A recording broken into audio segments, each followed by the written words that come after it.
ఏదో ఒక రోజు ఖచ్చితంగా కాశ్మీర్ పూర్తిగా భారత్ అంతర్భాగం అవుతుంది.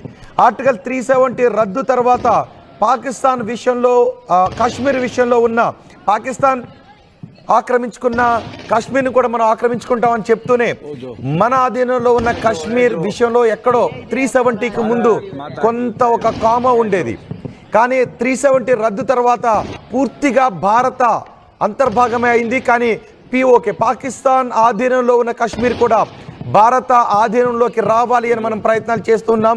ఇప్పుడు ఆపరేషన్ సింధూర్ తర్వాత జరిగిన చర్చల్లో కూడా మనం అదే విషయాన్ని పాకిస్తాన్కు అంతర్జాతీయ సమాజానికి చాలా స్పష్టంగా చెప్పాం. కానీ పిఓకే విషయంలో అంతర్జాతీయ సమాజ జోక్యాన్ని మనం అంగీకరించాం కాబట్టి మనమే దాన్ని చర్చల ద్వారా మనవశం చేసుకుంటాం. కానీ ఆ లైన్ వెంబడి ఎల్ఓసి లైన్ వెంబడి పాకిస్తాన్ ఎప్పుడు కవ్వింపు చర్యలకు పాల్పడుతూనే ఉంటుంది. ఇప్పుడు మరోసారి ఎల్ఓసి వెంబడి కాల్పుల విరమణ ఒప్పందానికి తూట్లు పొడిచి అక్కడ తోక జాడింపు చర్యలకు పాల్పడుతుంది. మా ప్రతినిధి కృష్ణమోహన్ ఉన్నారు పూర్తి సమాచారం అందించడానికి. కృష్ణమోహన్, ఏంటి ఎల్ఓసి వెంబడి పరిస్థితి? కాల్పుల విరమణ ఒప్పందానికి అంగీకరించిన తరువాత కూడా పాకిస్తాన్ మళ్ళీ అక్కడ తోక జాడింపు చర్యలకు పాల్పడుతుంది. దీన్ని ఎంత సీరియస్ గా తీసుకోబోతోంది భారత ప్రభుత్వం? డెఫినెట్ గా రోహిత్, ఈ వ్యవహారం మీద చాలా సీరియస్ గా, అంటే ఒకవైపు మోడీ 8 గంటలకి ఈ జాతిని ఉద్దేశించి మాట్లాడిన ఒక 10 నిమిషాల తర్వాతనే పూర్తిగా కూడా రాత్రి మళ్ళీ దాడులు, డ్రోన్స్ వదిలిన పరిస్థితి అయితే ఉంది. సాంబా సెక్టర్ లోనే ఈ సాంబా సెక్టర్ నుంచి డ్రోన్స్ అన్ని కూడా జరిగాయనే ఒక చర్చ చాలా సీరియస్ గా జరుగుతుంది. మోడీ ప్రసంగం తర్వాత పాక్ పూర్తిగా కూడా రెచ్చిపోయిందనే చెప్పాలి. బేసిక్ గా పంజాబ్ లో అమృత్సర్ లో కూడా సోమవారం రాత్రి చాలా వరకు కూడా చీకట్లో పబ్లిక్ ఉండాల్సిన పరిస్థితి వచ్చింది. కాల్పులు, డిజిఎం ఒకవైపు డిజిఎంఓ చర్చలు జరుగుతున్నాయి, సాయంత్రం కంప్లీట్ అయ్యాయి. మరోవైపు భారత ప్రధాని జాతిని ఉద్దేశించి మాట్లాడారు. ఫర్దర్ గా వెంటనే ఈ తర్వాత సాంబా, అర్నియా సెక్టర్స్ లో కాల్పులు జరగడం కావచ్చు, లేకపోతే డ్రోన్ల దాడి జరగడం కావచ్చు. అలాగే హుషియార్పూర్ లో కూడా సైరన్లు పెద్ద ఎత్తున మోగిన పరిస్థితి అయితే ఉంది.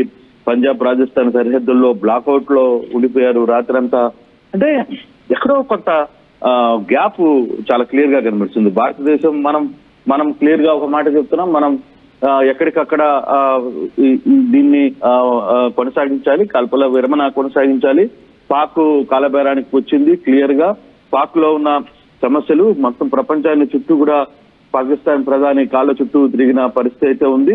దీంట్లో ట్రంప్ కి ఉన్న పరిస్థితులు ఏం లేదు. పూర్తిగా కూడా మనం పాకిస్తాన్ డీజీఎంలే మన దగ్గరికి వచ్చి వేడుకున్న తర్వాతనే మేము ఈ అంగీకారానికి వచ్చామని చెప్పి ప్రధాని చెప్తున్న తర్వాత కూడా వాస్తవాధీన రేఖ వెంటనే కూడా కాల్పులకి తెగపడ్డం అనేది నిజంగానే దీన్ని ఎట్లా ఇప్పుడు ప్రభుత్వం ఈ నెక్స్ట్ దీన్ని ఎలా ఏ విధంగా చూడబోతుంది చాలా సీరియస్ గా తీసుకుపోయే అంశం ఇది. ఎందుకంటే సాంబార్నియా తర్వాత అలాగే హుషియాపూర్ తర్వాత పంజాబ్, రాజస్థాన్ మొత్తం కూడా ఈ ప్రాంతాలన్నింటిలో కూడా రాత్రి డ్రోన్స్ పడ్డాయి. తర్వాత కాల్పులు జరిగాయని సమాచారం ఉంది. తర్వాత పూర్తిగా కూడా విత్ ఎవిడెన్స్ మొత్తం కూడా కనపడుతోంది. అయితే ఇంత జరుగుతుంటే మళ్ళీ మనం ఎందుకు సైలెంట్ గా ఉన్నామని ఒక ప్రశ్న కూడా పబ్లిక్ లో ఉపయోగపడుతుంది. అంటే మనకి మాట్లాడుతుంది ఒకటి, జరుగుతోంది ఒకటి. అక్కడ సీజ్ ఫైర్ అన్నారు, సీజ్ ఫైర్ జరిగిన రోజు రాత్రే కాల్పులు జరిగాయి. మళ్ళీ నిన్న రాత్రి మోడీ క్లియర్ గా మాట్లాడారు. 5 గంటలకి డిజిఎంఓ మీటింగ్లు జరిగాయి. పాకిస్తాన్ అధికారులు అలాగే ఇండియన్ అధికారులు ఇద్దరు కూర్చొని మాట్లాడుకున్నారు హాట్ లైన్ లో. మరోవైపు ప్రధాని రాత్రి 8 గంటలకి జాతిని ఉద్దేశించి మాట్లాడారు. ఇవన్నీ జరిగిన తర్వాత కూడా వెంటనే మళ్ళీ రాత్రి కాల్పులు జరగడం మీదనే కొంత చర్చ అయితే జరుగుతుంది. ఈ విషయం మీద కొంత సోషల్ మీడియాలో కావచ్చు, లేకపోతే చాలా మంది నిన్న రాత్రి రియాక్ట్ అయిన పరిస్థితి కూడా మనం చూసాం. చాలా మంది చాలా సీరియస్, కపిల్ సిబాల్ లాంటి వ్యక్తులు కూడా నిన్న రాత్రి దీని మీద రియాక్ట్ అయ్యారు. మీరు ఒకవైపు భారతదేశం మొత్తం కూడా ఈ పాకిస్తాన్ కి బుద్ధి చెప్పడానికి పూర్తిగా కూడా సిద్ధంగా ఉన్నామని చెప్పి ముక్త కంఠంతో, ఏకకంఠంతో, ఏకవాక్య తీర్మానం చేశాం. మొత్తం కూడా మీ ఇష్టం, డెసిషన్, మీరు ఏం తీసుకున్నా మీ వెనకాల మేము ఉంటామని చెప్పి అందరం చెప్పాం. మరి మళ్ళీ మీరు సీజ్ ఫైర్ అన్నారు, దానికి కూడా గమనున్నాం. సీజ్ ఫైర్ అయిన తర్వాత రాత్రి కాల్పులు జరిగాయి. మళ్ళీ మీరు నిన్న మాట్లాడిన తర్వాత కూడా మళ్ళీ కాల్పులు జరుగుతున్నాయి. అసలు ఏం జరుగుతుంది అంటే సైన్యం కంట్రోల్లో, అసలు పాకిస్తాన్ సైన్యం అక్కడ ప్రధాని కంట్రోల్లో ఉందా, ప్రభుత్వం కంట్రోల్లో ఉందా, లేదు పాకిస్తాన్ సైన్యం ఎవరి కంట్రోల్లో ఉంది? పాకిస్తాన్ ఈ కాల్పులు విరమణ సంబంధించి పాక్ అధికారుల చేతిలో కూడా, పాక్ సైన్యాధికారుల చేతిలో అన్నా కూడా పాక్ సైన్యం ఉందా లేదా అనే అంశాలు ఇప్పుడు తలెత్తుతున్నాయి. అంటే ఒక డెసిషన్ తీసుకున్నారు. ఓకే, ఇద్దరు మనం ఒకరి మీద ఒకరు కాల్పులు జరుపుకుంటుందని ఒక ఒప్పందం తీసుకున్నారు. ఓకే, సీజ్ఫైర్ అయ్యింది. మాట్లాడుకున్న తర్వాత మళ్ళీ ఇటువంటి కాల్పులకి ఆ సరిహద్దు ప్రాంతాలంతా కూడా ప్రతిరోజు రాత్రి భయంతో ఉండాల్సిన పరిస్థితి. కృష్ణమోహన్, కేవలం ఎల్ఓసి వెంబడి మాత్రమే కాల్పుల ఉల్లంఘన జరిగిందా, లేదా రాజస్థాన్, పంజాబ్ రాష్ట్రాల్లో ఉన్న అంతర్జాతీయ సరిహద్దుల గుండా వాళ్ళ డ్రోన్ల కదలికలు కూడా ఏమన్నా ఉన్నాయా?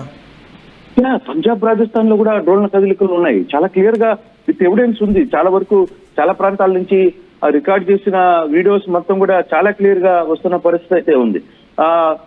పంజాబ్, రాజస్థాన్ సరిహద్దుల్లో కూడా బ్లాక్అవుట్ చేశారు. రాత్రి కంప్లీట్ గా బ్లాక్అవుట్ లో ఉండాల్సిన పరిస్థితి. విద్యుత్ ఆపేశారు. ఎక్కడ చూసినా చీకట్లలో ఉండిపోవాల్సిన పరిస్థితి వచ్చింది. అసలు పంజాబ్ లోని అమృత్సర్ అయితే పూర్తిగా బ్లాక్అవుట్ అంట. కంప్లీట్ గా అసలుకి లైట్లు గీట్లు మొత్తం ఆపేసి చేస్తే సైరన్ లో మోగిపోయినాయంట రాత్రి. అసలు విపరీతమైన టెన్షన్ లో రాత్రి అమృత్సర్ పబ్లిక్ అయితే విపరీతమైన టెన్షన్ లో ఉన్నారనేది చాలా పెద్ద సమాచారం. మరోవైపు సాంబా, ఆగ్నేయ సెక్టర్స్ కూడా సేమ్ అదే పరిస్థితి. అక్కడ డ్రోన్లతో దాడి జరిగింది. మొత్తం ఎల్ఓసి సంబంధించిన మొత్తం కూడా పాకు రాత్రి కాల్పులు జరిగిపోయాయి అనే ఒక చర్చ జరుగుతోంది. దాని మీద విత్ ఎవిడెన్స్ మొత్తం ఆ ప్రాంతాల్లో వాళ్ళందరూ కూడా వీడియోలతో సహా తీసి బయటపెడుతుందిగో ఈ టైంలో కాల్పులు వస్తున్నాయి సౌండ్లు మీరు వినండి, లేదంటే చూడండి ఆ డ్రోన్స్ వీడియోలు తీస్తున్నారు. రాత్రి జరిగినవన్నీ కూడా ఎప్పటికప్పుడు పూర్తిగా కూడా సమాచారం వచ్చేస్తుంది. అయితే రాత్రి కొంత అలర్ట్ కూడా అయింది. భారత సైన్యం కూడా కొంత అలర్ట్ అయింది. కాకపోతే పూర్తిగా ఆ టైప్ ఆఫ్ మూవ్ లోకి ఇంకా పోలేదు. మరి ఏం జరుగుతుంది అనేది కొంత చర్చ అయితే జరుగుతుంది. రాత్రి ప్రధానమంత్రి మాట్లాడిన తర్వాత కూడా ఇటువంటి సంఘటనలు జరగడం పట్ల కంప్లీట్ గా రాత్రి నుంచి చూసుకుంటే చాలా మంది ఈ వ్యవహారం మీద చాలా క్లియర్ గా మాట్లాడుతున్న పరిస్థితి ఉంది. అసలు ఏం జరుగుతుంది, మనం ఎందుకు సైలెంట్ అవ్వాల్సిన పరిస్థితి వచ్చింది, ఏమన్నా వెనకాల ఏదైనా ఉందా ఏంటి అనే అంశం మీద చాలా క్లియర్ గా వ్యవహారాన్ని అయితే స్పష్టంగా అడుగుతున్నారు రోహిత్. అయితే ఎందుకు దీని మీద ఇంకా మనం కొంత ఒక నిర్ణయాత్మకమైన చర్యకి రాలేకపోతున్నాము అనే ఒక చర్చ జరుగుతోంది. మనం డెఫినెట్ గా ప్రధాని చెప్పినట్టుగా పాకిస్తాన్ గుడ్డల్లో నిద్రపోయాం, కాలరాత్రులు చూపించాం. వరుసగా 3 రోజులు పాకిస్తాన్ ఆర్థిక వ్యవస్థ మీద చిన్నభిన్నం చేశాం. పాకిస్తాన్ బెదిరింపులకి, ఊకతోపు బెదిరింపులకి ఇక్కడ భయపడము అనే ప్రసక్తి లేదు. ఆ యాంగిల్ ఏంటో చూపించాం, ప్రపంచానికి చూపించాం. ప్రపంచం వెంట పాకిస్తాన్ ప్రధాని, పాకిస్తాన్ మంత్రులు అందరూ ప్రపంచంలోకి పరుగులు తీశారు. పాకిస్తాన్ ని వదిలేసి ప్రపంచంలో చుట్టూ తిరుగులు తీసే ప్రయత్నం చేశారు. అయితే ఇంత ఇష్యూ జరిగిన తర్వాత కూడా ఓకే సీజ్ ఫైర్ అన్నాం. సీజ్ ఫైర్ చేసిన తర్వాత పాక్ ప్రధాని